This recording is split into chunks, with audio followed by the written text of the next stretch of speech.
En esta oportunidad de lo que vamos a hablar es de accidente cerebrovascular. Existe una clasificación de accidente cerebrovascular que es la siguiente. Vamos a dividirlos en dos grandes grupos que son la hemorragia intracraneal o ataque cerebral hemorrágico o también conocido como ACV hemorrágico y la insuficiencia vascular cerebral, también llamada ataque cerebral isquémico, infarto cerebral o ACV isquémico. Vamos a comenzar con hemorragia intracraneal, que específicamente lo que trata es de las rupturas vasculares que se ocasionan dado alguna etiología definida y producen la extravasación sanguínea comprometiendo las distintas estructuras del sistema nervioso central. Se presenta como un cuadro agudo. ¿Qué quiere decir esto? El paciente no nota que el proceso se está desarrollando, sino hasta que específicamente se produce la hemorragia intracraneal. En ese caso, entonces, el paciente sufre de un dolor intenso en la cabeza, ¿sí? Según donde se esté dando, y luego cae abruptamente al piso. En ese caso, entonces, se determina, después de una serie de estudios, la aparición entonces de la hemorragia intracraneal. Tiene distintas etiologías que vamos a empezar a desarrollar. Una de los posibles orígenes, ¿sí?, de esta hemorragia puede ser la arteriosclerosis. La arteriosclerosis lo que produce es un debilitamiento de las paredes de las arterias por colección de estas placas de ateroma en su contorno, como pueden ver acá en el dibujo, ¿sí? Esto parece engrosado, pero es llamativamente frágil, o sea, mientras más gruesos esté, la pared más frágil se hace. Mayormente tiene prevalencias en las arterias intraparenquimatosas y muy especialmente en las ramas profundas de la arteria cerebral media. Otro de los componentes etiológicos que se puede llegar a sumar al anterior es la hipertensión arterial. El 80% de los pacientes de más de 50 años sufre de hemorragias cerebrales dado esta etiología, ¿sí? Está íntimamente relacionado con la arteriosclerosis porque dado que sube la presión arterial y las paredes de los vasos sanguíneos están debilitados, estos se rompen con facilidad y por eso producen la extravasación de sangre hacia el exterior.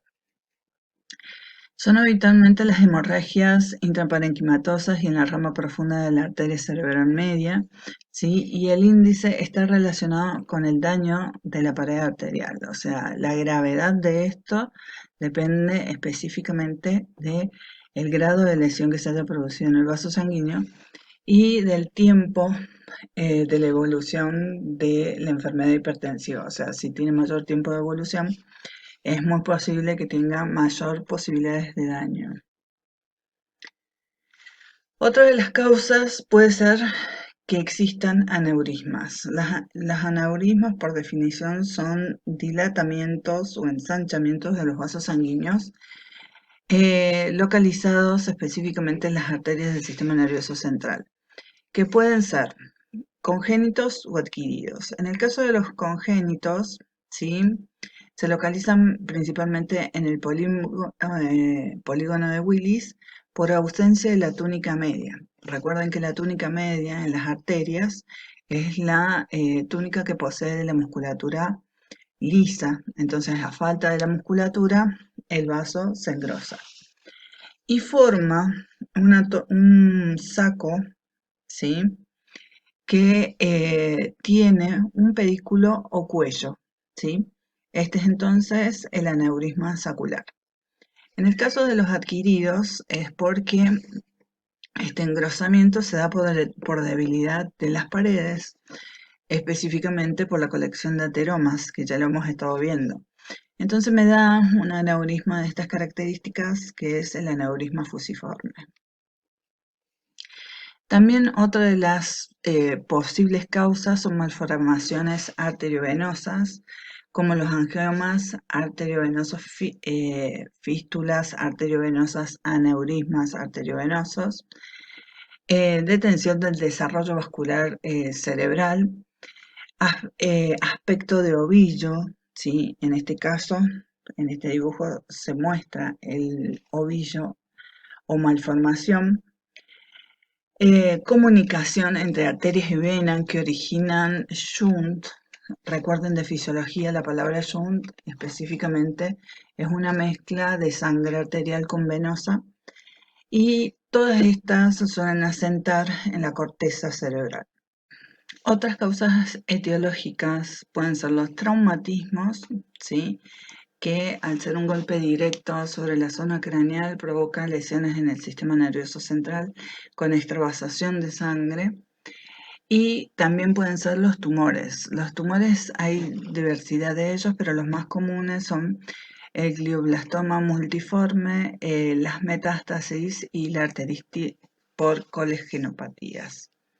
Estos casos entonces son otras causas que pueden provocar hemorragias intracraneales que pueden desencadenar todos estos trastornos que vamos a ver a continuación. En la fisiopatología, ¿sí? Tenemos a la hipertensión que juega un factor desencadenante, o sea que la mayoría de los casos, como ya hemos visto, el 80%, se dan por este factor etiológico, ¿sí? Entonces, como es el que principalmente produce el daño vascular, produce ruptura del mismo y al haber una pequeña ruptura, luego, ¿sí? Pequeña o grande, se produce por este proceso fisiopatológico un vasoespasmo o vasoconstricción refleja. Esta vasoconstricción siempre se produce cuando hay una lesión de un vaso sanguíneo, pero en este caso no suele ser lo suficiente porque se va a producir una extravasación. Como pueden ver, acá tenemos distintos cortes, ¿sí? Donde se muestra la zona de la extravasación más la zona de la lesión. Acá tenemos también, acá tenemos otro. Lo que se nota, por ejemplo, en este caso, que se han borrado los ventrículos por el grado de compresión que se está produciendo. Entonces, ¿qué es lo que pasa cuando la sangre se difunde al parénquima nervioso? Se produce un infiltrado que va destruyendo el sistema nervioso, va formando los hematomas, que son estos que estamos viendo acá, ¿sí? Que comprimen la zona vascular vecina. Ahí específicamente estamos viendo la compresión de los ventrículos. Si la ruptura se da en el espacio subaracnoideo, ¿sí? Se produce una mezcla del líquido cefalorraquídeo con la sangre. Entonces me da lo que se denomina el síndrome leptomeningio, que después lo vamos a desarrollar con mayor profundidad. En estos casos, entonces, el líquido cefalorraquídeo, cuando se hace una punción, se puede ver perfectamente que está mezclado con sangre. Según la neuropatología, vamos a tener hallazgos que se van a dividir según la lesión de la pared arterial, ¿sí? Que dependerá del factor etiológico de todos los que ya hemos visto, y específicamente también del grado o estructura del vaso sanguíneo. El vaso sanguíneo puede tener diferentes calibres y dependiendo específicamente de estos diferentes calibres vamos a tener mayor infiltrado o menor infiltrado.